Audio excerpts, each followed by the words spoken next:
Welcome to spark academy. आप देख रहे हो 6 मिनट्स मैनेजमेंट सीरीज विद नूर। आज का जो हमारा इंपॉर्टेंट टॉपिक है वो होने वाला है GATT, that is general agreements on tariffs and trade. और इसके हम कुछ कंसेप्ट्स पढ़ेंगे, इंपॉर्टेंट कंसेप्ट्स, और 9 राउंड्स भी हम इसमें पढ़ेंगे। तो ये काफी इंपॉर्टेंट टॉपिक रहता है from exam point of view, UGC NET management, MCom and MB. तो जैसा कि मैंने आपको बताया, गैट के फुल फॉर्म है general agreement on tariffs and trade. तो ये क्या है? एक मल्टीनेशनल ट्रेड ट्रीटी है। और इसका जो प्रियम्बल, इसका जो गोल है वो क्या था? सबसे पहले रिड्यूस करना टैरिफ्स को, सिर्फ टैरिफ को ही नहीं, दूसरे बैरियर्स को भी रिड्यूस करना, और प्रेफरेंसेस को एलिमिनेट करना कि एक कंट्री क्या है, सिर्फ एक कंट्री को प्रेफरेंस नहीं देगी, ऐसा नहीं होगा, वो सभी को क्या करेगी? प्रेफरेंस देगी, और दोनों का ही उसमें क्या रहेगा? बेनिफिट रहेगा। तो गैट की आने की बात हुई कहां से शुरू? तो ये शुरू हुई United Nations conference on trade and employment से। तो यहां से इसकी शुरुआत हुई। और ये साइन कब हुआ? 30 अक्टूबर 1947 जिनेवा स्विट्जरलैंड के अंदर क्या हुआ? साइन हुआ इस पर। और इस पर साइन किया 23 कंट्रीज ने, और केम इनटू फोर्स। और ये कब, इसकी प्रोविजनल एप्लीकेशन कब हुई है? तो ये आपको इंपॉर्टेंट डेट है, ध्यान रखना है। 1 जनवरी 1948 के अंदर इसकी क्या हुई है? प्रोविजनल एप्लीकेशन हुई है। और डब्ल्यूटीओ ने इसे कब रिप्लेस किया गैट को? क्योंकि गैट में क्या थी? कुछ लिमिटेशंस थी, जिस वजह से इसको हटा करके डब्ल्यूटीओ आ गया। और ये कब आया? 1 जनवरी 1995 में डब्ल्यूटीओ आया। और गैट हमारा कब गया? 1 जनवरी 1995 में गया। तो 9 राउंड्स हुए थे हमारे, 1947 से लेकर के 1995 के बीच में हमारे 9 राउंड्स हुए थे। ओके, तो हम वन बाय वन ये सारे के सारे राउंड्स के बारे में डिस्कशन करेंगे। और जो भी इंपॉर्टेंट टॉपिक होगा, जो भी सब्जेक्ट इसमें इंपॉर्टेंट कवर होगा राउंड्स में, मैं वो आपको साथ के साथ बताती जाऊंगी, और वो आपको ध्यान में रखना है।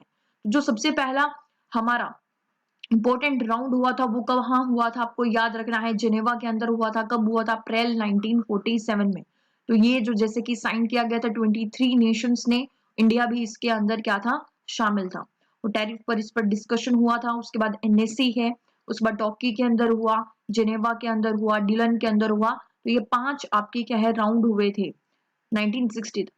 उसके बाद जो हमारा नेक्स्ट राउंड हुआ, सेवेंथ, वो हमारा हुआ, सिक्स हुआ सॉरी, कैनेडी के अंदर हुआ। जो कैनेडी है उसके अंदर जो सब्जेक्ट कवर थे, टैरिफ एंड एंटी डंपिंग। तो याद रखना है, एंटी डंपिंग 6 राउंड के अंदर कैनेडी के अंदर डिस्कशन हुआ इसका। उसके बाद 7th राउंड टोक्यो के अंदर हुआ। टोक्यो में अभी तक सिर्फ हम टैरिफ की बात करते आ रहे थे, लेकिन टोक्यो के अंदर क्या हुआ? जो सब्जेक्ट कवर हुआ, नॉन टैरिफ मेजर्स भी हुए। ठीक है, और फ्रेमवर्क एग्रीमेंट्स भी काफी इसके अंदर हुए। और जो हमारा 8 वेरी वेरी इंपॉर्टेंट जो हमारा राउंड है, गई राउंड हुआ, वो कब से कब तक चला? हमारा 1986 से लेकर के 1993। और इसके अंदर 123 कंट्रीज ने पार्टिसिपेट किया, जिनको हम क्या बोलते हैं? कॉन्ट्रैक्टिंग पार्टीज बोलते हैं। और इसके अंदर सब्जेक्ट क्या क्या हमारे डिस्कशन हुए थे? Tariff, non tariff, rules, services, intellectual property, dispute settlement, textiles, agriculture, creation of WTO. तो ये आपको ध्यान रखना है। अगले राउंड के अंदर कौन कौन से हमारे कंसेप्ट क्या हुए हैं? डिस्कशन हुए हैं। Tariff, non tariff measures, rules, services, intellectual property rights, dispute settlement, textiles, agriculture, creation of WTO. तो मतलब डब्ल्यूटीओ की आने की शुरुआत कहां से हो गई थी? हमारे 8th राउंड से ही हो गई थी। तो ये आपको ध्यान रखना है, very very important point from exam point of view. और गई राउंड के अंदर उसके बाद जो हमारा 9th राउंड हुआ था वो कहाँ हुआ था? दोहा के अंदर हुआ था। कब हुआ था? नवंबर 2001 में। और इसमें क्या क्या इंपॉर्टेंट हमारे जो सब्जेक्ट्स थे कवर हुए थे? तो tariff and non tariff measures बिल्कुल हुए थे, एग्रीकल्चर भी आया था, लेबर स्टैंडर्ड्स, इन्वायरमेंट से related competition, investment, transparency, patents etcetera. तो ये सारे के सारे जो हमारे क्या हैं? इंपॉर्टेंट कंसेप्ट हैं, जो हमारे इस राउंड, दोहा राउंड के अंदर क्या हुए थे? कवर हुए थे। और एक हमारा जो बाली पैकेज है उसको भी साइन किया गया था। कब किया गया था? इसकी डेट आपको याद रखनी है, 7 दिसंबर 2013 के अंदर बाली पैकेज है उसको साइन किया गया था। अब दोबारा हम पहली वाली स्लाइड पे जाते हैं, क्या करने के लिए? प्रिंसिपल्स ऑफ गैट को कवर करने के लिए। तो हमारा जो प्रिंसिपल ऑफ गैट है, ठीक है, तो इसके किन सिद्धांतों पर जो गैट है वो आया था?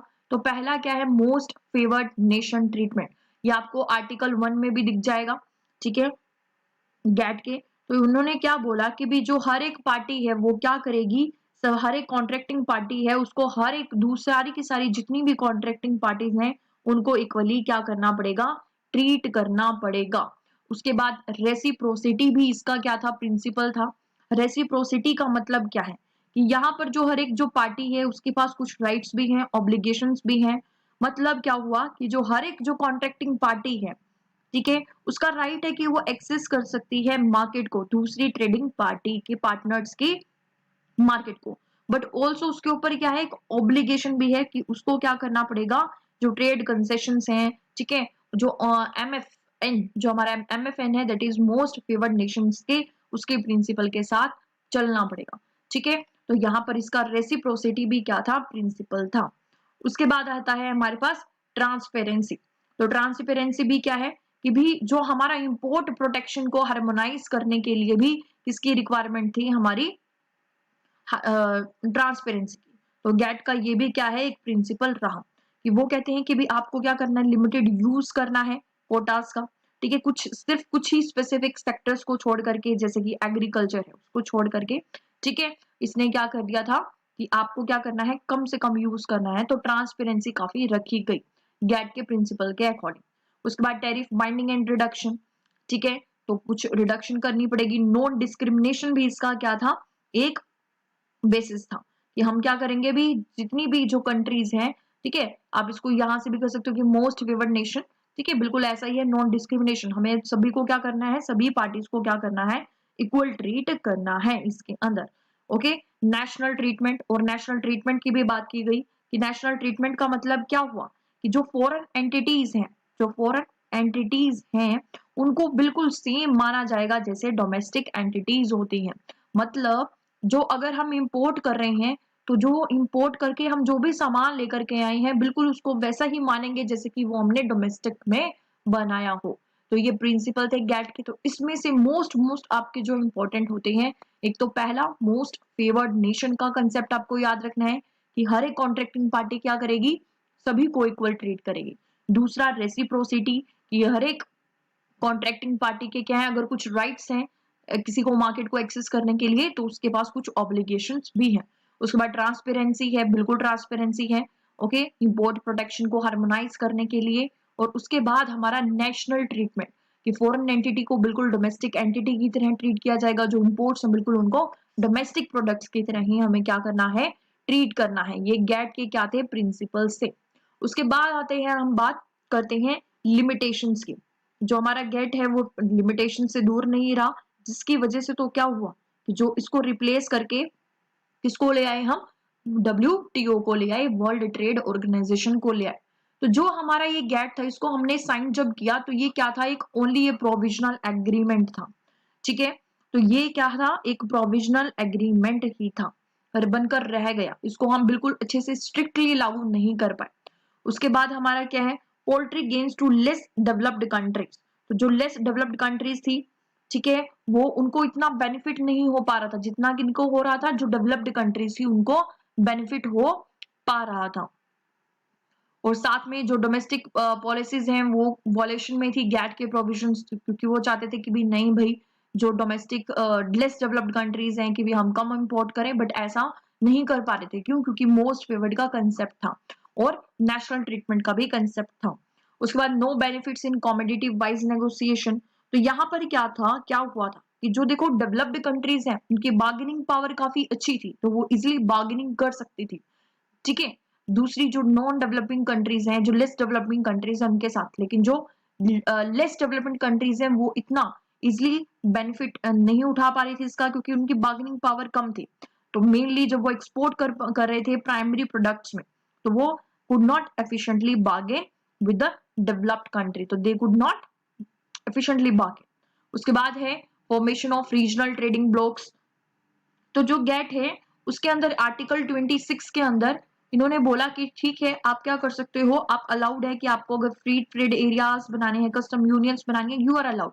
तो जिसकी वजह से जो गेट है उसकी इंपॉर्टेंस रह ही नहीं गई थी। क्यों? क्योंकि क्या करने लगी थी कंट्रीज, अपना क्या बनाने लगी थी, ट्रेडिंग ब्लॉक्स बनाने लगी थी जो स्ट्रॉन्ग हो गए थे, जैसे कि यूरोपियन यूनियन। ठीक है, या फिर हम बात करें किसकी, north American free trade association की, नाफ्टा की अगर हम बात करें, इस वजह से। और जो हमारा गैट है उसका जो क्या था, डिस्प्यूट सेटलमेंट था, वो भी क्या था, लो था। लो था क्यों? क्योंकि ये एक तो इसका कोई लीगल स्टेटस नहीं था, ना ही इसका कोई क्या था ग्लोबल स्टेटस था, जिसकी वजह से ये क्या रहा, इसका जो डिस्प्यूट सेटलमेंट सिस्टम है वो काफी लो रहा, ठीक है, स्लो रहा। उसके बाद गैट हैड कॉन्ट्रैक्टिंग पार्टीज, तो यहाँ पर क्या थी, कॉन्ट्रैक्टिंग पार्टीज थी, और जो मेंबरशिप थी गैट के अंदर वो कैसी थी, डाइवर्स मेंबरशिप थी, डाइवर्स मेंबरशिप थी।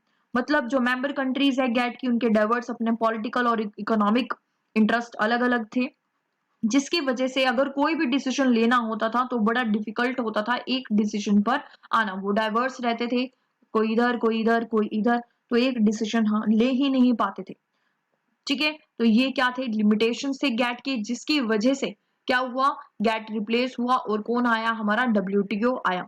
तो आपके लिए एक पीवाईक्यू है 2020 का, इसको आपको वीडियो को पॉज करके सॉल्व करना है और उसके बाद में आपको आंसर देना है। तो देखिए इसका आंसर क्या होगा, मैंने जैसा कि आपको बताया कि जो बाली पैकेज है वो कब आया है, 2013 के अंदर, 2013 के अंदर 9th मिनिस्ट्रियल कॉन्फ्रेंस के अंदर, कौन सी थी हमारी, दोहा, ठीक है। उसके बाद हमारा अर्गे राउंड कब आया है हमारा, विद इन गैट 1986, ठीक है, ये मैंने आपको करवा दिया था, ठीक है। तो ये से हमारा क्या बन गया, सेकंड बन गया 9th मिनिस्ट्रियल कॉन्फ्रेंस 2013, और उसके बाद बी से हमारा क्या हो जाएगा, थर्ड दोहा डिक्लेरेशन हमारा कब हुआ, फोर्थ मिनिस्ट्रियल कॉन्फ्रेंस 2001।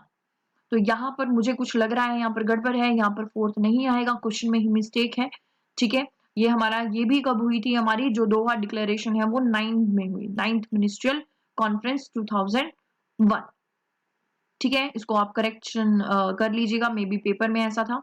उसके बाद है डी, डी का 1, that is United nation conference 1944, ठीक है। तो ब्रिटेन वुड्स कॉन्फ्रेंसेस को हम कवर करेंगे हमारा वर्ल्ड बैंक के अंदर, आईएमएफ के अंदर, ठीक है। तो ये वहां पर आपका कवर हो जाएगा टॉपिक। तो यहां से अगर आपको 3 ये टॉपिक आते थे जो डब्ल्यूटीओ के टॉपिक थे, ठीक है, अगर ये आपको आते थे तो आप इजीली गैट के जो टॉपिक थे, अगर ये आपको आते थे, सॉरी, तो आप इजीली इसको क्या कर सकते थे, सॉल्व कर सकते थे, ठीक है।